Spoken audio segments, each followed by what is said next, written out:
मग मध्यंतरी नंबर खूप वाढल्यामुळे लॅसिक करण्यासाठी मी इथं आले. तपासण्यात आल्यानंतर समजलं की दोन्ही डोळ्यांमध्ये सेंटर मोतीबिंदू आहे, म्हणजे कॅटरॅक्ट आहे. नमस्कार, माझे नाव रीना रमेश कांबळे. मी या हॉस्पिटलमध्ये 2012 पासून येते. रूटीन चेकअपसाठी आले होते पहिल्यांदा 2012मध्ये. तिथे फक्त डोळ्यांचा नंबर फक्त वाढला होता. त्यावेळेस यंग असं क्रेज होतं की चष्मा वापरायचाच नाही, त्याच्याने नंबर वाढला. मग ह्या हॉस्पिटलकडं सारखं येणं सुरू झालं. नंबर वाढलाय दिसत नाही, नंबर वाढलाय दिसत नाही. मग मध्यंतरी नंबर खूप वाढल्यामुळे लॅसिक करण्यासाठी मी इथं आले. चष्मा नकोच आहे, आता पण तेच आहे, चष्मा नको आहे, त्यासाठी लॅसिक करण्यासाठी मी इथं आले.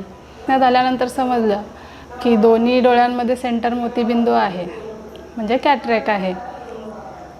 त्यावेळेस इतकं घाबरलेले की मधूनच निघून गेले घरी जाऊन बोलल्यानंतर सगळे म्हणाले की असं कसं, इतक्या लवकर कसं काय झालं, इतक्या लवकर कसं काय झालं. परत आले 4 दिवसांनी, सरांना भेटले. सर म्हटलं, सगळेजण असं म्हणायला लागलेत की इतक्या लवकर कसं काय झालं, इतक्या लवकर कसं काय झालं. सर म्हणाले की हे बघ, तुला शंका आहे ना, फक्त आपण ड्रॉप टाकून बघितलं आहे, त्यामुळे बरं ठीक आहे, तुझ्या मनाच्या समाधानासाठी आपण एकदा मशीनवर चेक करू. मशीनवर चेक केल्यानंतर सरांनी मला ते समजावून सांगितलं की हे बघ असं आहे, लवकर असं काय नाही म्हणाले, सगळ्यांना 40 नंतर होतेच, फक्त तुला थोडं अगोदर झालं. आणि मग सरांनी मला ते सगळं समजावून सांगितलं, दाखवलं.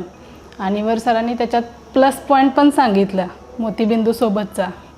काय प्लस पॉईंट सांगितलं की तुला एज कमी असल्यामुळं तुझा नंबरही जाईल, आणि 40 नंतर आत्ता मोतीबिंदूचं ऑपरेशन केल्यानंतर 40 नंतर परत मोतीबिंदू होणार नाही. हेही प्लस पॉईंट आहे त्याच्यात, फक्त निगेटिव्ह घेऊ नकोस त्या गोष्टीला. त्यानंतर सरांनी आणखीन एक गोष्ट सांगितली की अजून खूप वेळ आहे तुझ्याकडं, ते काय अजून हे झालेलं नाही, पिकलेलं वगैरे नाही, आपल्या भाषेत पिकलेलं नाही अशी गोष्ट, ते अजून खूप वेळ आहे तुझ्याकडं, अजून 4-5 वर्ष जरी सोडलीस तरी चालेल. मग तिथून गेले मी, परत 2 वर्षांनी आले. प्रकाशामध्ये दिसायला खूप कमी यायला लागल्यामुळे मी परत आले सरांकडे. सर म्हणाले, तुला दिसायला प्रॉब्लेम होत असेल तर आपण सर्जरी करू. मग याच्यामध्ये बघ, अशा लेन्स आहेत, तुला कोणतं लेन्स हवं आहे बघ, पण तुझ्या सिलेंड्रिकल नंबरमुळे तर तुला टोरिक लेन्स सजेस्ट करतोय मी. मग म्हटलं, सर मला दोन्ही नंबर नको आहे, जवळचा आणि लांबचा. टोरिक लेन्स सिलेक्ट करून डाव्या डोळ्याचं अगोदर ऑपरेशन केलं. डाव्या डोळ्याची सर्जरी केली तेव्हा 14 महिन्याचं बाळही आलं होतं. तेव्हा माझी शंका आणखीन थोडी कमी झाली की मलाच झालेलं नाही, माझ्यापेक्षा लहान बाळांनाही होऊ शकतं. त्यामुळं मी आणखीन थोडी शांत झाले. दिवसांनी माझ्या उजव्या डोळ्यांची सर्जरी होती. 5व्या दिवशी माझ्या डाव्या डोळ्याचं चेकअप झालं. चेकअपमध्ये मला ते इतकं व्यवस्थित दिसत होतं, असं वाटत होतं की मी आत्ता सगळ्यांना ओरडून सांगावं की मला दिसते. तरी मी माझं 5व्या दिवशी उजव्या डोळ्याची सर्जरी केली. त्याच्यानंतर 8 दिवसांनी मी परत आले चेकअपसाठी.